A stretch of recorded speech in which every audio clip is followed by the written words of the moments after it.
আমার আব্বু অসুস্থ হওয়ার পরে আমি ভালোভাবে বুঝতে পেরেছিলাম যে বাবা মা আসলে সন্তানের জন্য কত বেশি ইম্পর্ট্যান্ট।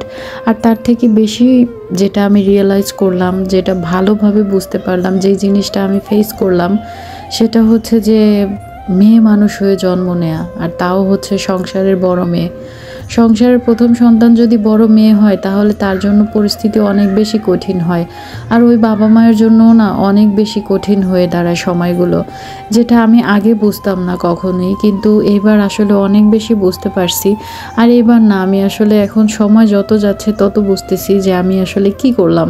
মানে দিন শেষে কেন যেন আমার মনে হয় না যে আমি কিছুই করতে পারতেছি না, আমি আসলে ব্যর্থ, না পারতেছি বাবা মার জন্য কিছু করতে, না পারতেছি নিজের পায়ে দাঁড়াতে। তার মানে এই না যে আমি অনেক অশান্তিতে আছি, আমি অনেক কষ্টে আছি আমার শ্বশুরবাড়িতে। আলহামদুলিল্লাহ ভালো আছি, কিন্তু আমার ভিডিওটা যদি কোনো মেয়ে দেখে থাকে তাহলে তারা হয়তো কিছুটা হলে বুঝতে পারবে যে আমি আসলে কি বোঝাতে চাচ্ছি। যাই হোক, তো আব্বু হচ্ছে যে আমি এবার বাড়িতে যখন গিয়েছিলাম, এবার বলতে মানে এই কুরবানিতে না, রমজানের ঈদের আগে আমি বাড়িতে গিয়েছিলাম, তখন হচ্ছে হাসি মুখেই গিয়েছিলাম। আব্বুও আমাকে সুন্দরভাবে এসে রিসিভ করছে, সব কিছুই ভালোই ছিল। কিন্তু হঠাৎ করেই আব্বুর জ্বর আসে, এরপরে হচ্ছে আব্বুর অনেক সমস্যা ধরা পড়ে। আব্বু হসপিটালে অ্যাডমিট ছিল। অ্যাডমিট থাকার ফলে আমাদের যেহেতু গ্রামের বাড়ি হচ্ছে যে একা এক বাড়ি ছিল, তো যার জন্য হচ্ছে যে আমার অবস্থানটা এরকম হয়েছে যে আমার যেহেতু ছোট একটা ভাইও আছে, তা আমার হচ্ছে হসপিটালেও আসা যাওয়া করতে হয়েছে, ওই দায়িত্বটাও আমাকে নিতে হয়েছে, আবার বাড়িতেও আসা যাওয়া করতে হয়েছে। মানে আমি মোট কথা হচ্ছে গ্রাম বাংলায় যেটা বলে আমি দৌড়ের উপরে ছিলাম।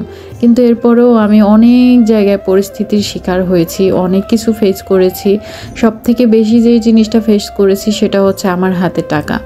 কারণ আমি মানে এটা আমি আসলে বলে বুঝাইতে পারবো না যে টাকা থাকলে আসলে অনেক কিছু সম্ভব, অনেক কিছু। আমি সেটা আমার আব্বুর অসুস্থ হওয়াতে দেখছি, টাকা থাকলে কত কিছু সম্ভব। আর একটা মেয়ের কাছে যদি 5টা টাকাও থাকে না, ওই 5টা টাকার অনেক বল, অনেক বেশি বল, যেটা আমি রিয়েলাইজ করছি। আর আমি এখন চেষ্টা করতেছি যে আমি দেখি নিজে কিছু করতে পারি কিনা, হালাল পথে থেকে নিজে কিছু করতে পারি কিনা।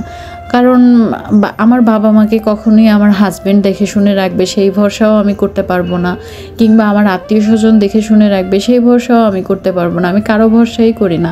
আমি দোয়া করি আমার আব্বু আম্মু, আমার ফ্যামিলিটাকে আল্লাহ দেখে রাখুক, তারপরে আমি যেন উসিলা হই, তাদের বিপদে যেন আমি পাশে দাঁড়াইতে পারি, সেটাই আমি চাই।